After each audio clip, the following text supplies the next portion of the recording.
Okay, Rick, good to see you again. Hey Keith, good morning. Great. Speaking of books, you dropped one, in the last podcast that we should definitely readers should consider reading. And so that made me think about one that I did a little quote from a while back. But there is this one, and I don't know if you can see it. You can kind of see it, the lighting, there it is a little bit. It's called Outlive the Science and Art of Longevity by Peter Attia, uh, MD. And I read this book. It was really suggested for me and Brian and Matt by our friend Pete Sonnenschein, who's also a physician. And the author is a oncology surgeon. And he talks about how he came into medicine and residency, and one of his frustrations is that we treat illness, but we don't do a good job of preventing it in the first place. And that's something that medicine really needs to consider doing. He talks about one of it is the incentives for it are not aligned well. So, or they are incorrect. So you are compensated for treating, whereas if you compensated for prevention, then it'll be different. It's not like you are like, and so some people will say, well, you have no control over the patient, following the preventive guidelines that you give them. Well, you don't have any control now when you're treating them, that the patient is going to go home, take medication, or the patient is going to do other things that reduce their risk factors, but you're still treating them and getting paid for the treatment. So what if you flip that and you created a model or a system that was all around giving the patient support in terms of prevention? And so it's just a really good book. But the thing that really stood out to me is that this idea that when there is medicine 1.0, 2.0, and 3.0. I'll just go to 2.0. Medicine 2.0 has been based on coming up with treatments in terms of medication that help extend life. Treatments, and they can be formed, and medication can be in the form of or procedures that extend life. So when centuries ago, people would die early at 50. That would be the end of their life, and then we kept expanding that with the advancements in medicine. But what he says is what's missing is we're not considering health span. So lifespan now, men live to 70, 75, women live to their 80s, and some people that are fortunate enough to live to their 90s and 100. But once you get to that peak where it normally cuts off for most people based on their lifestyle choices and behaviors, normally they peak out at 50 with their immune system being robust and peaking out, their ability to do things in terms of their physical functionality, physical activity. It peaks at 50, and then it's a decline from that point on. But he says if you do the preventive stuff, you can extend that. And that preventive stuff is your health span. So here you have your lifespan. Let's say you live to 90. But for most people, their health span starts to get to a point of 50 and start to get on this steep decline. It's gradual, but it's still a decline. And then it gets steeper and steeper. So by the time they get to like 70, they fall and break a hip, it's game over, Yeah. or something like that. And he says that what you want, the way that if you take care of yourself, you want that health span to get as close to that lifespan as possible. So then it's in the last 1 or 2 years that everything, starts to decline. And then you've had a blast for the extra 30 years or 40 years that you got that, with the last two, you're like, hey, go ahead and call me home. I had a long run here. And that's where I want to go. And he said the key is that lifestyle choices, for the most part, can help you minimize the likelihood of you being at the effect of the four horsemen in medicine, which is cardiovascular disease, cancer, diabetes, as well as like cognitive diseases or diseases of the brain like Alzheimer's. And he says there's things that you can do, and the research supports it, but you have to be preventive in it. And so Mhm. nutrition is huge, sleep is huge. What's really important is exercise. And number one on the list is resistance training. Lifting weights is important. And so all the things that we've been doing in ToBeRe, right? We've been doing all those things. So I Yeah. like to think that my health span is really keeping a market pace with my lifespan. That's what I'm hoping. So I think this is a book that for readers out there, it could be motivation to keep doing what you're doing in terms if you're already doing taking your lifestyle and your behaviors are supportive of you having a long health span. And for those people who haven't been as committed or diligent, maybe this will inspire you to start to do those things. You know, no one's perfect, but there's always an opportunity to do something now. And the thing about something about a disease like diabetes, it's one of those diseases that I've learned that if you take action, no matter where you are in the state, you can make things better.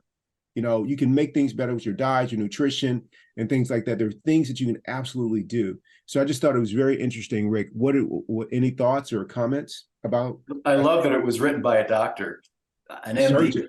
Yeah, I think that's really important because he's been on the front line of treating disease, right? So who better to know about the difference between health and longevity? I mean, there are two different things, you know, as you point out. One of the things that I think I would love to see happen with allopathic medicine, as you point out, I wish there was more incentives for preventative health issues. And the Four Horsemen are classic examples of things that you could do to prevent. But the problem, I think, has to do partly with the way docs are trained and partly with what their curricula involves. And it doesn't necessarily involve things like exercise or nutrition or vitamin supplements or alternative medical treatments.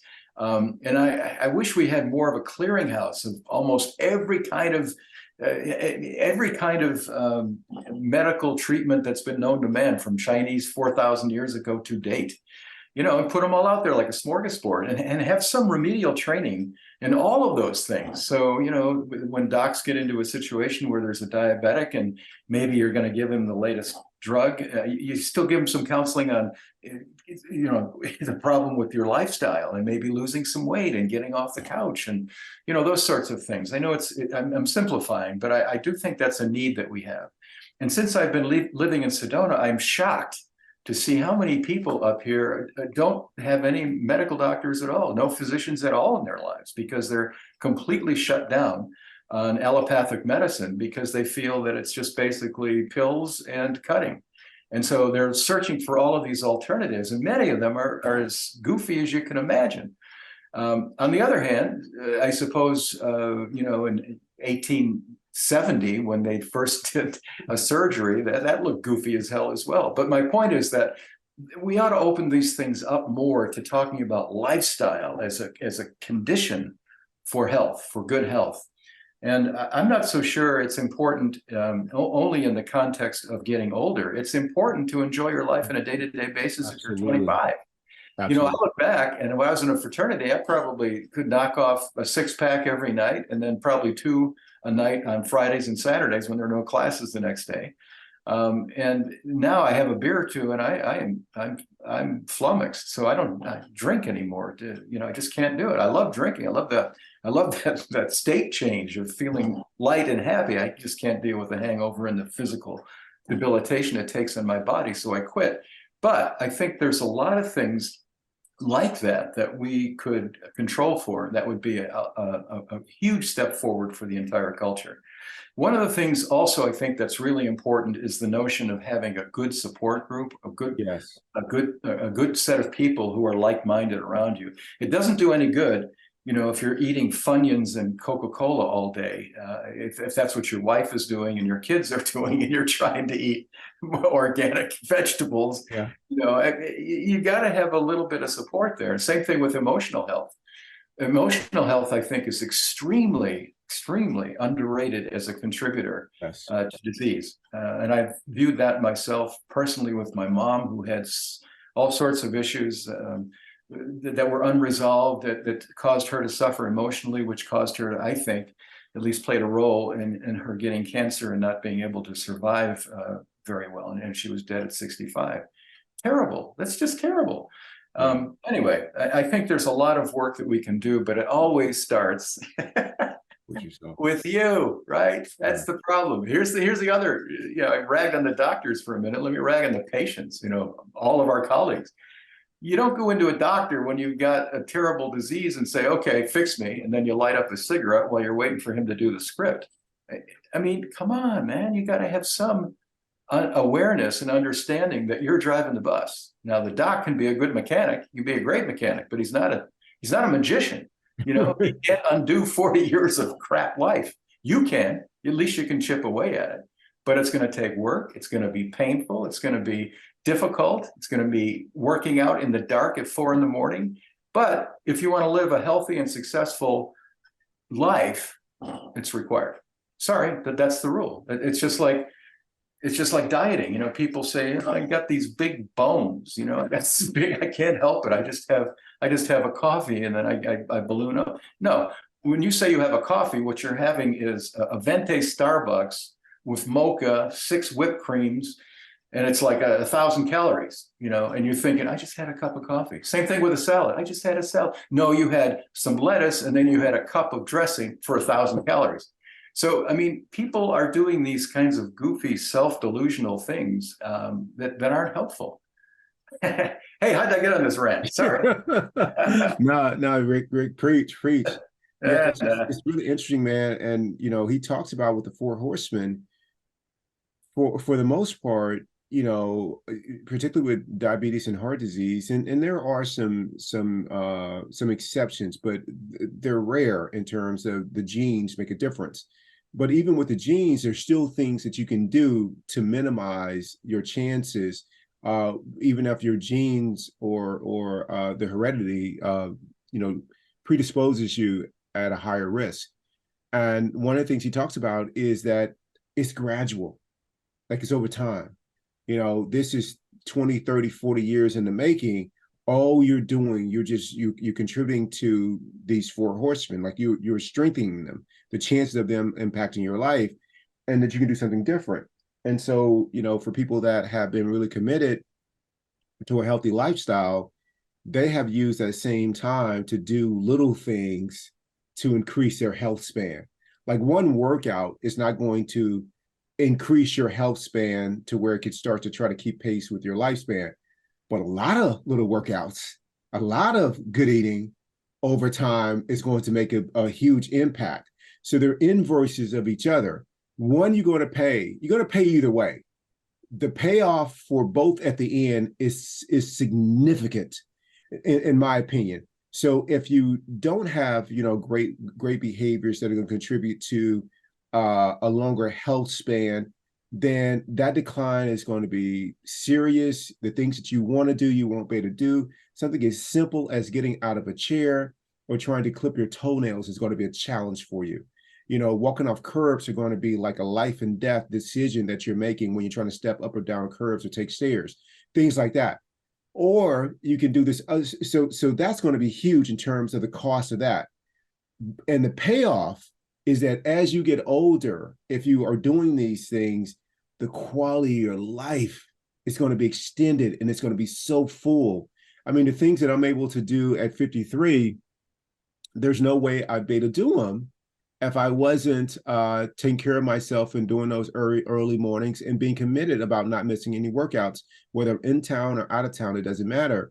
And how do I know this? Because I can go back to my family reunion and I see everybody who's my age and I see how they're getting around. And same genes too. Same genes. And they don't have a life. They've got a struggle. And I don't want a struggle. So, you know, just take a look at the book. If you read it, let us know what you think in the comments. Rick, thank you for another great show. I love that book, man. And especially, as I said earlier, written by a doc who's on the front lines. Fantastic. It should be a must reading. Should be a must reading in high school. And if you're interested at all in health and successful aging, I think it's a real winner. That's awesome, Rick. Thank you so much. I love you. I love you. Adios. All right.